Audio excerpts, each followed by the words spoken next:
All right, we're going to clean out the pig pen a little bit. Throw some straw around, I guess, while the pigs are playing.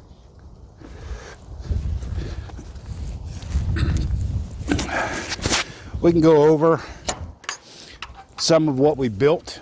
We can show you the pig feeder, show you the fencing. Right now we're just going to try to cover up a lot of this mud. And Bethany's playing with the pigs.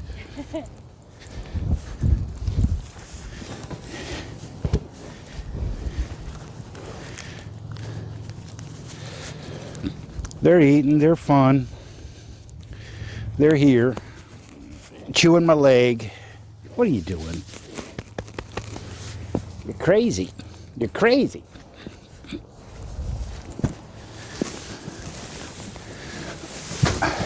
You kind of need to keep them in this area. You want me to try and keep them over there? Come on, pig. Come on, piggy. He likes just playing in it.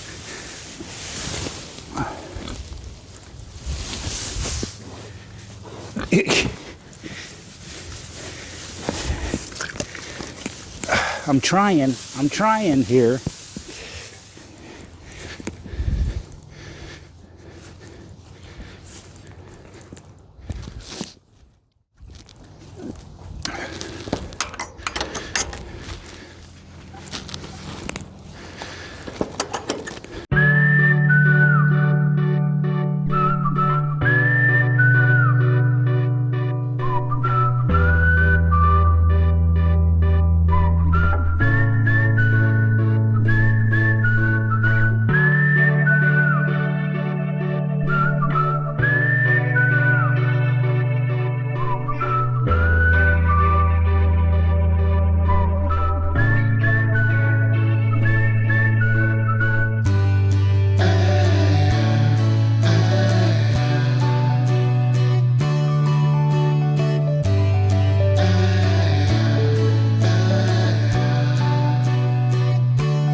Cleaning up the pigs,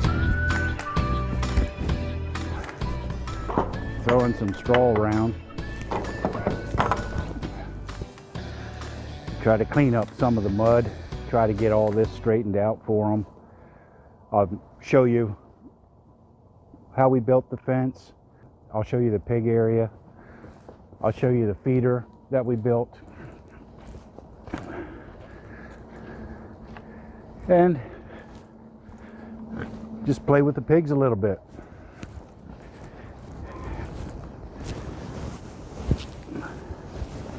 We have a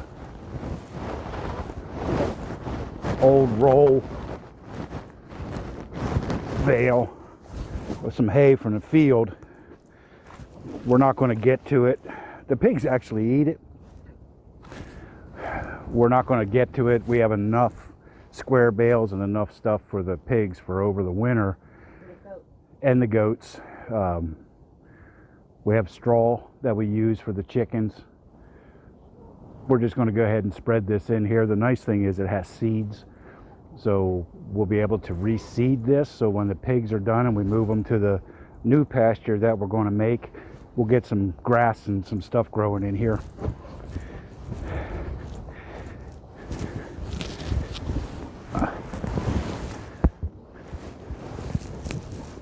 Right now we'll just spread this around, get rid of this bale, get all this mud off of this electric fence.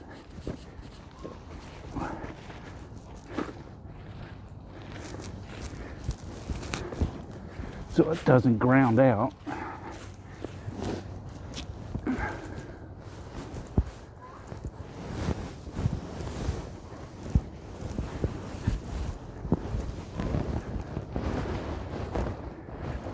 I want to get some over here by their feeder.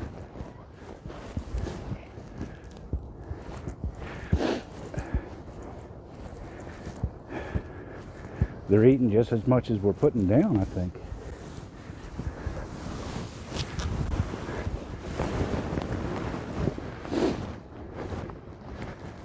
We're trying a new gimbal on the camera. We're getting the hang of it. We're going to try to see if it follows us. I don't know if the face tracking's working or not. We could check. Seems to move. Don't know. It's hard to say.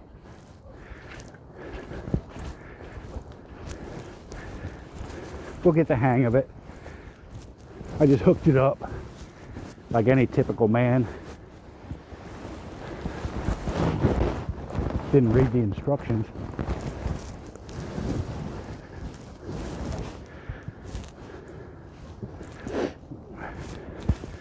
We'll see how it works, see if it makes a difference. We're looking at some other video equipment to try to get a little bit better quality videos. Right now we have the cordless microphone. We're trying that out. We'll see how the audio is. This whole YouTube video thing is definitely a learning experience. We both bought new telephones recently, Androids, and what they want to give you on a trade-in, I think it was like $10 or $20. So I have a Galaxy. We have two. She has a Galaxy, I have a Galaxy. Both of those are now, I think we're just going to use them for video. Why not? The quality's not that bad. They're paid for. They're not doing anything. We can't make phone calls with them because that's been changed over.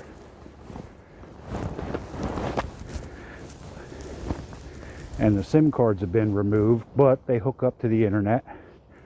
They do video. They're doing this stuff right now, so it seems to be working.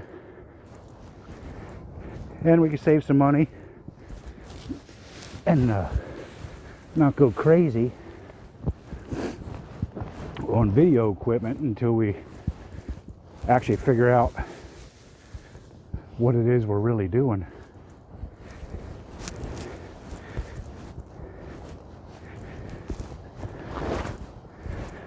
Tell you what, there's a lot of hay in these bales, and they are packed tight.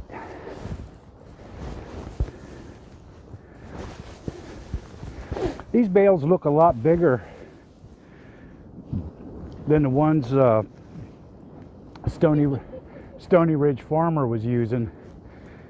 His looked a lot smaller. These bales are huge.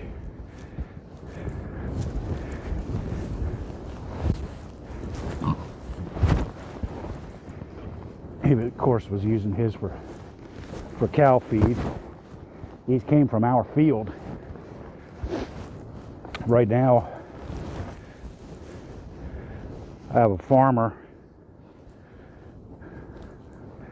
Since I don't have the equipment to do the haying myself, there's a farmer down the road who just farms our field, and we get a couple bales from him. I let him keep the rest of it.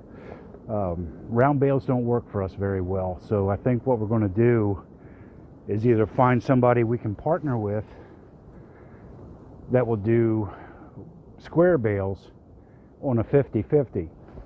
They come do it all. They get half of the bales, we get half of the bales, and we'll see what happens with that. See if I can find somebody willing to do that. For the amount of bale that we need for right now with the animals that we have, I can't see investing in the haying equipment unless I can buy it at a very, very reasonable cost. To do it myself, it just seems I can buy the bales that I need for a lot less money, and we can put that towards something else like a sawmill.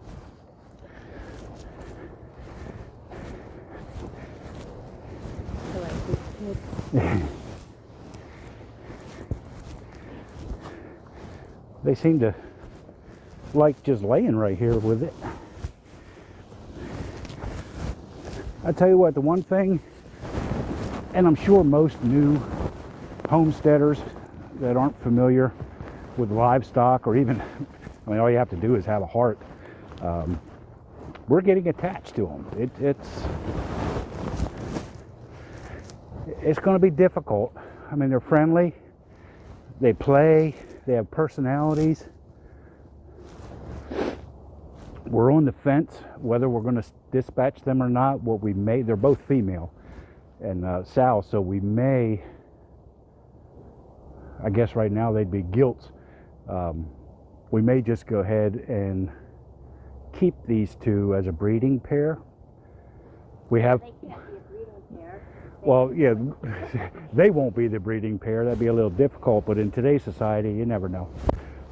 What I'd like to do is keep both of them to possibly breed, bring in a boar. We have plenty of land around here. I can extend their pig areas. It's pretty easy to put this stuff up. Cost is pretty minimal. Nothing's free. There's a cost to everything. But we may end up raising them, get us a little more familiar with them. I'd like to keep them around a little while. We'll see what happens.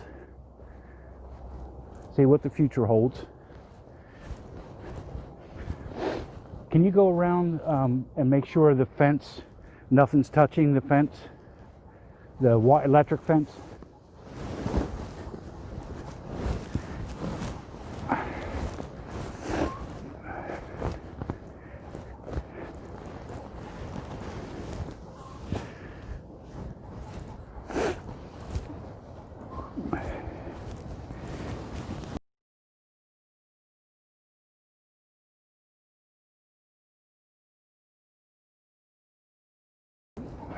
I think we need some up here.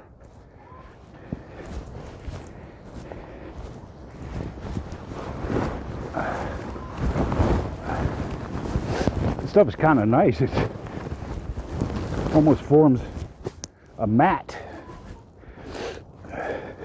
Should help with the mud.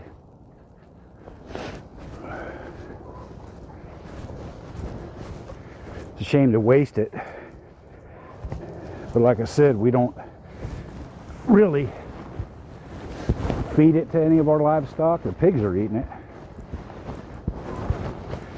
We have plenty of hay for the goats, and right now that's all that's really eating it.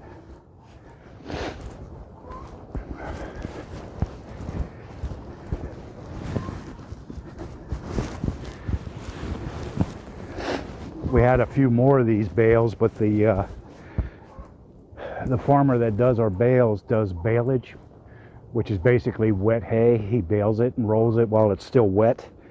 Then when he gets it back to his place, he wraps it in plastic. The few that he baled, we had 5 of these we had sitting here. I made the mistake of covering them with a tarp, and of course they molded, so now their 5 bales are sitting in a compost pile.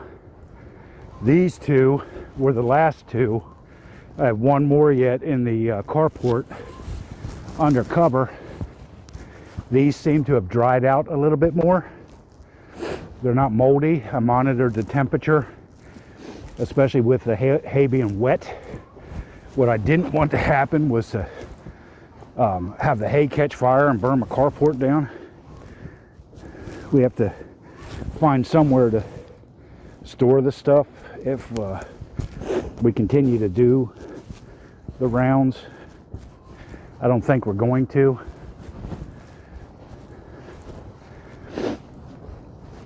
I really do want to find somebody that's going to either bale my field, or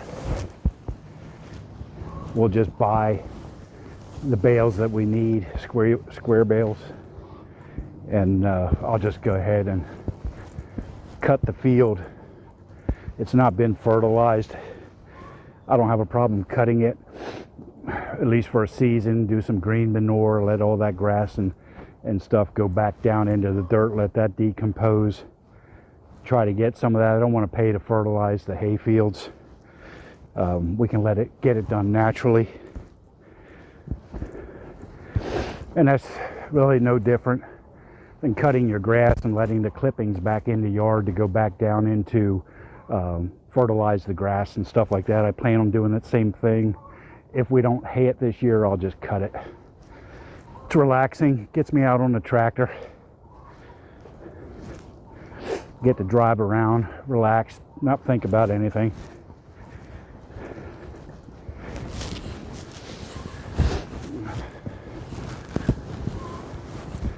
There's a couple good pieces there, babe. If you want to get those. Sorry for the sniffles. It's cold. It's like 30, just above freezing, 33 degrees. The water's not freezing.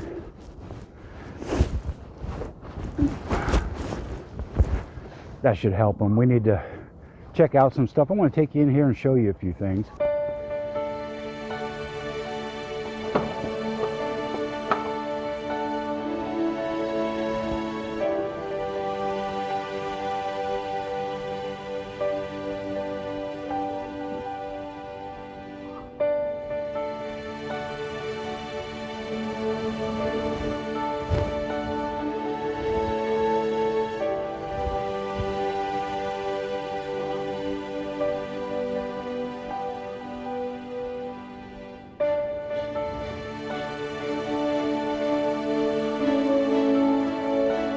Crazy pigs.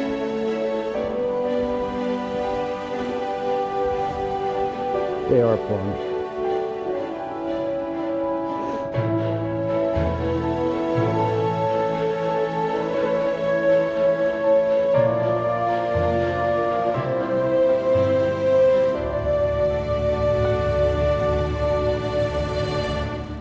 Yeah, that fence is not on.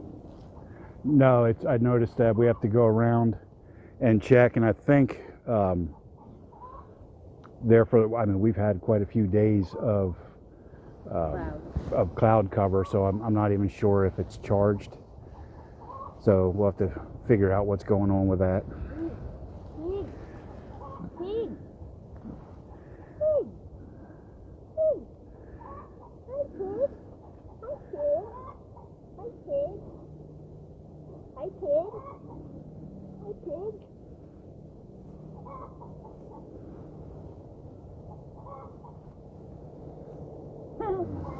They make me laugh.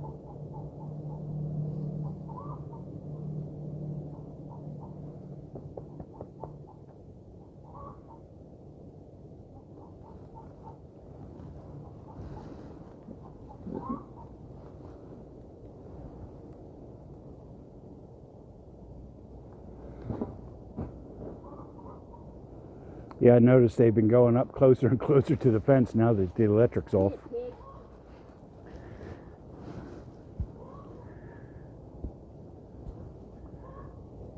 You want to get some, I was going to say get some straw here in front of their area. Oh, you did? Yeah, that's the inside of their pig pen. All we did was took a couple of boards, some 2x4s and a few boards that I was saving for the fencing, and built the structure. I'll go ahead and post a few of the pictures.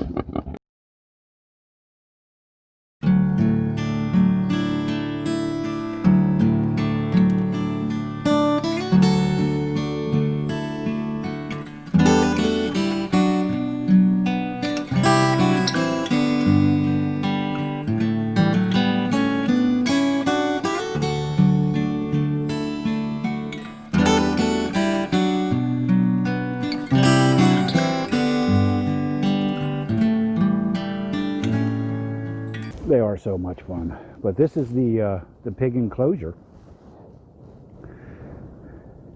Just a little bit of tin, some 2x4s. I put a cover on the front here to give them, so when they go inside they have a little place to get away from the wind. We put some hay in there, so that works out. A couple pieces up on the top. I mean, we can't walk in it or anything, but it seems to work out all right.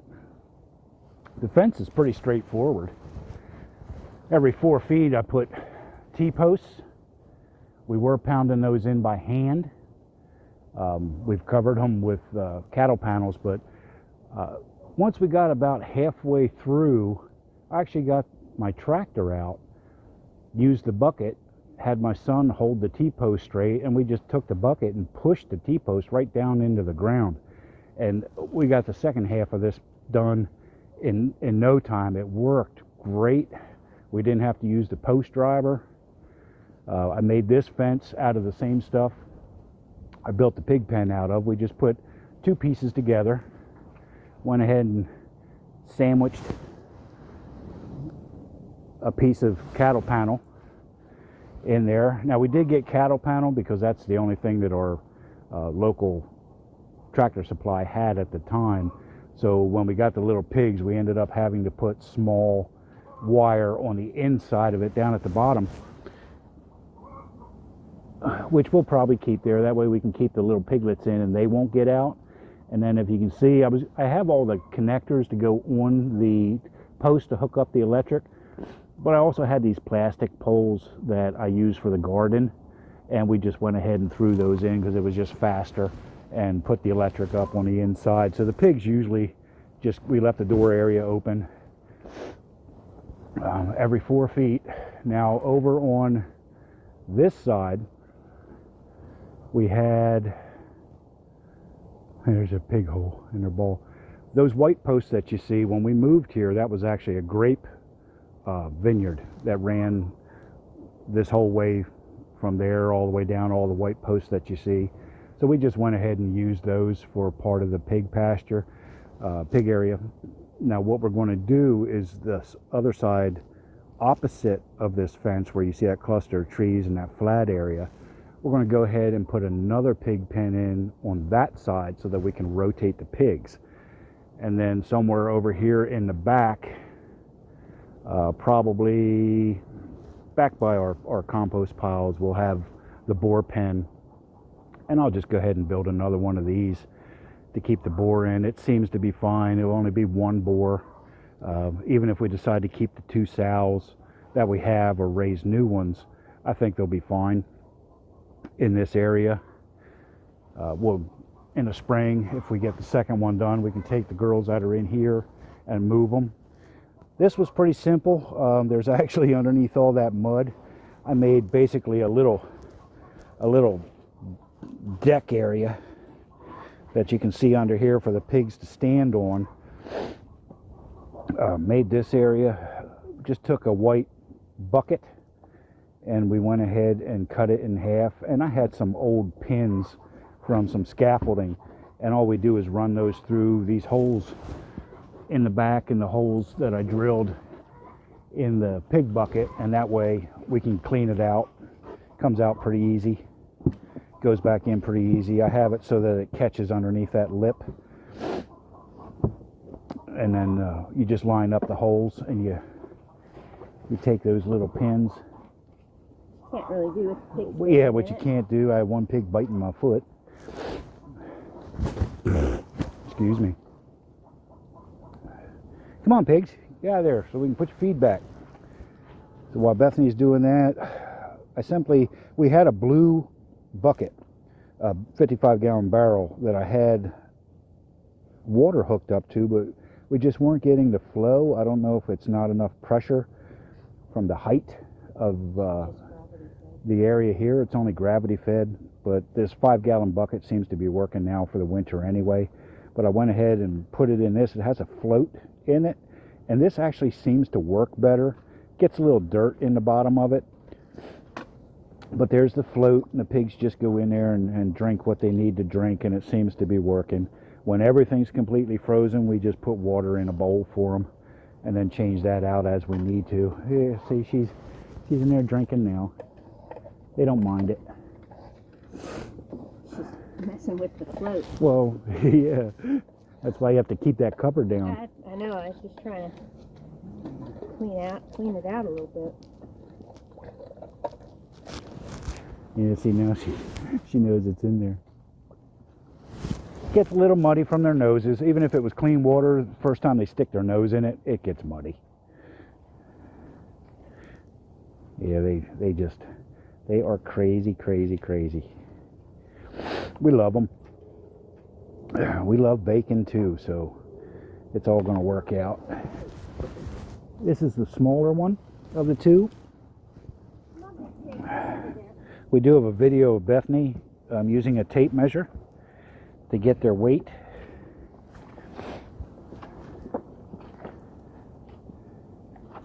Look how big they got.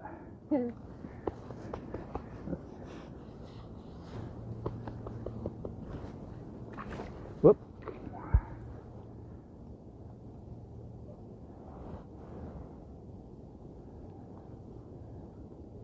Come on, big pig.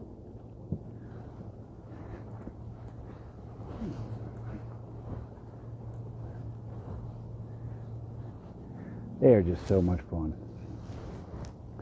But we can show you, I mean, the pig feeder actually works quite well, especially when they were smaller. What we found now is there's definitely a dominant sow, and it's the one that's in there right now. So when we feed her, she blocks it and doesn't let the smaller one eat until she's done. So we've actually started feeding them in two separate rubber bowls, and they seem to be doing better. It seems like the smaller one that's playing there right now has gotten fatter now that she's been able to get to more food. She was still the smaller one. I think what last time we weighed them was a few weeks ago. They were, I believe, 270. We'll have to check it again.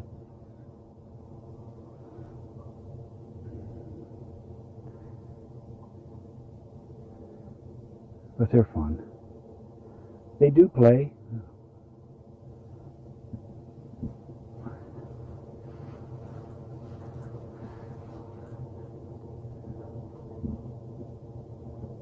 They get crazy, run around in here. It's funny to watch them because they're so big and their legs are so short. When they run, it's hilarious to watch them.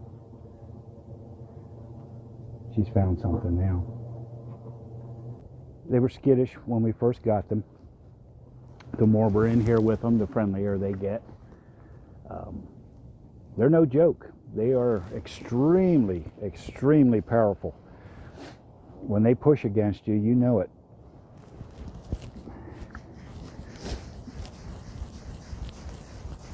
It's like getting hit by a linebacker. But they're friendly. They like, right now, the human contact. They're fine with it. They know this is where the people that bring their food.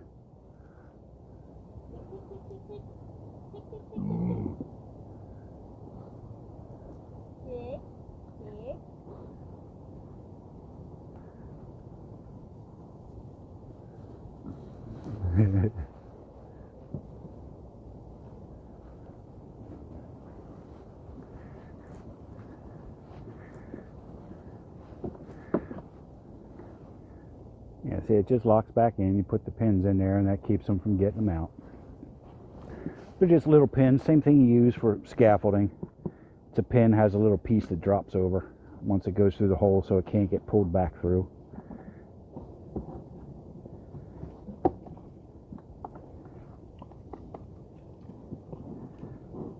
But for a pig feeder, that seems to have worked. It does get water in it. I have drain holes, but so much of the feed gets down through the bottom, it clogs up. We're going to make a few changes. I might end up making a second one. We have the other half to this barrel. This is our first time with a pig, so everything was new to us. We didn't know what we were going to need, what was required. We, of course, watched a bunch of YouTube videos. There's a few that actually give us a lot of information. Of course, you don't know anything until you raise them yourself. They tear up the world. Yeah, that's there's a what is his channel? Homesteading the Hard Way. Yeah, Chris from Homesteading the Hard Way. We like him. He actually has a lot of knowledge about raising pigs. I like the way he sets up his pens, but he always says they'll tear up the world, and I'll tell you what, they will tear up the world. It's amazing. But these are red wattle Hampshires. They're a cross, so you can see how big their bellies are. We should get a lot of bacon out of them. That's a big old ham there in the back. We don't eat ham. We're going to butcher these ourselves right here on the homestead. You're gonna butcher. I guess I'll be doing that myself. Maybe help with some neighbors. But You have to know your limits. And I know that dispatching these and slaughtering them is beyond my limits. I'm a mush. So I can help butcher the meat once it's harvested, but I don't think I can do the dispatching and skinning. Out of my league. yeah, we're not going to dip them. We're going to go ahead and skin them. We may lose a little bit of the fat that way, but I don't want to have to scald them and scrape the hair. I think I'm going to try to skin them first. If it will work, we'll see what happens. We have some coming next year too that we're going to raise, so it's a practice thing. It's all a learning experience. And it's very glamorous. Oh yeah, it's very glamorous. Very glamorous. But they are just a hoot. And these are our first girls. So of course we're going to get a little attached to them. But we were looking for a pure red wattle because we've heard so much about them. Tell us what breeds you guys are raising. I think these should be a good mix between meat and fat. See, they like it now that we gave them a nice dry place to lay down in the sun. They'll be just fine.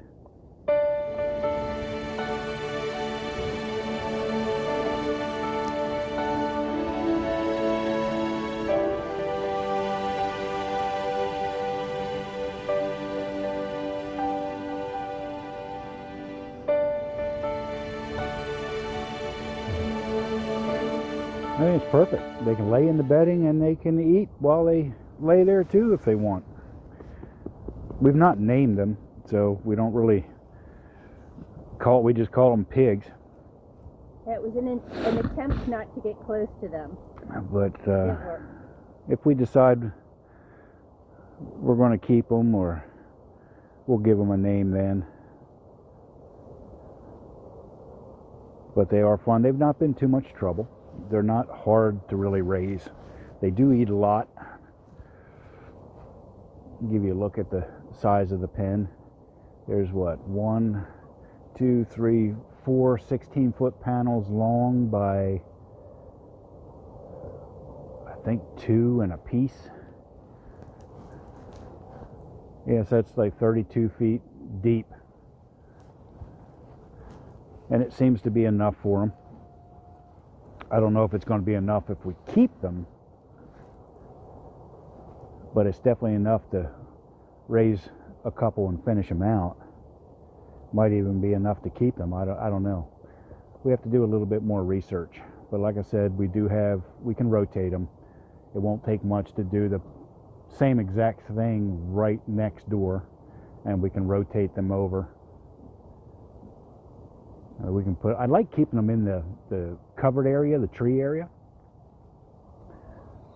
That's where they're pooping. But we do have all these trees over here that area has been cleared out.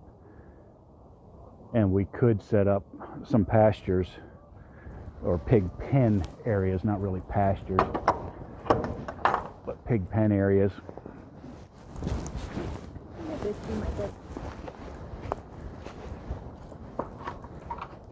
You're not gonna walk over this way? Sure.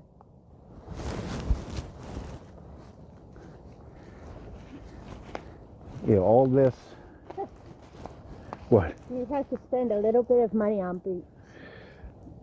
In my feet. Oh, they're a little muddy. Yeah, a little muddy. Well, we've had wet weather. Yeah, they're touching that electric fence now and it's not zapping them. I have to go check and see what's wrong. I don't want them to start chewing on it.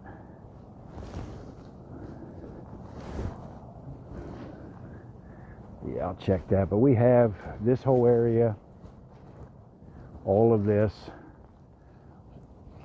we can go ahead and just basically take that same fence and put it over in here. Go around those bushes there, come up this side.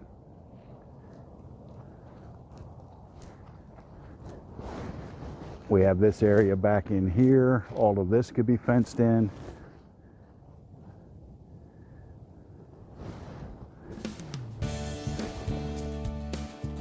We would like to thank you for spending time with us and our pigs today. If you haven't already subscribed, please consider subscribing to our channel. Pound that like button. It sure would help us out, and we'd love for you to follow us on our homesteading journey as we learn and grow. Remember, you can do this.